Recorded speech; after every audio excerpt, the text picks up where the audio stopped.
bypass road, diretso na dun sa Cavitex. Nakakonect na to sa Cavitex.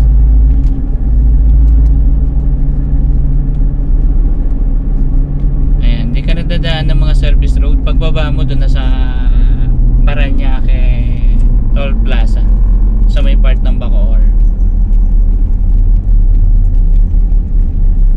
Ayan, magkano? Oh, 36 pesos. 36 pesos. Okay.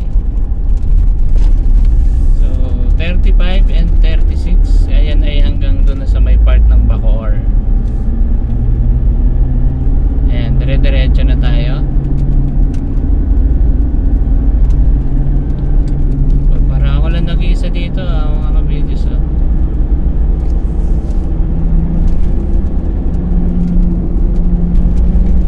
Ayan. So, sa halagang 36 pesos mga ka-videos, maayos yung daan mo at makakaiwas ka na sa traffic kung papunta ka ng Bacoor. Ayan. Tingnan natin ilang minuto yung mula dito sa may pangalawang akyat ng C5 link. Ayan, yung pagtawid sa may part ng Taguig, mga 35 pesos. And then eto, sa may part ng Sukat, malapit sa SM Sukat hanggang Bacoor, nasa 36 pesos lang mga ka-videos. Ayan.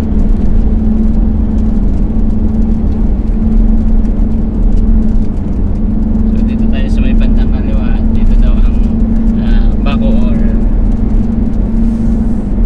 Okay, so kapag ka meron pa ng kapag papunta pa rin ng Manila, ito meron din ditong daan. Ayan.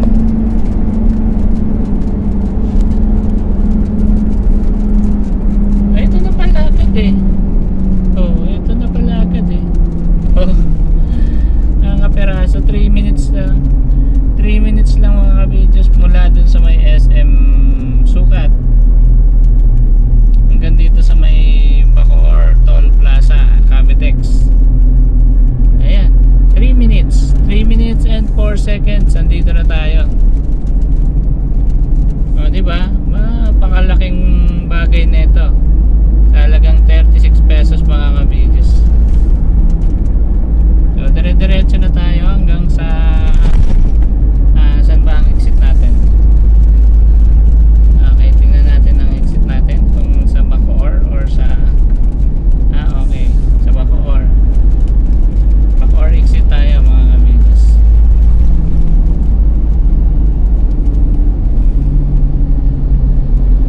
Ayan, 3 minutes and 42 seconds. Andito na tayo sa Cavitex. Ayan, mula doon sa C5 link na yun na inakita natin malapit sa Sukat SM. Ayan.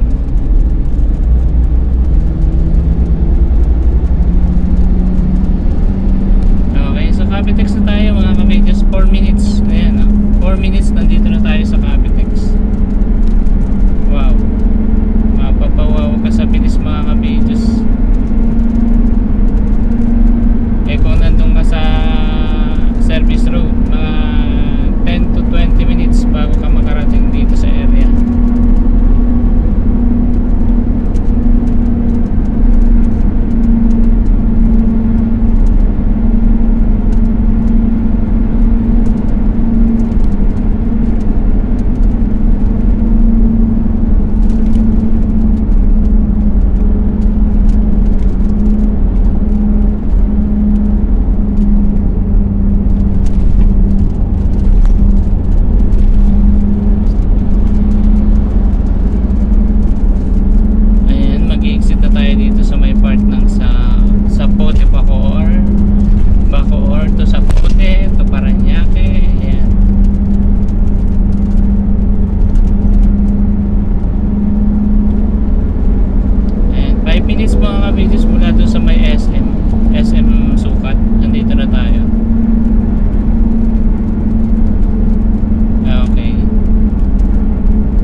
na mga ka-videos at alam mo na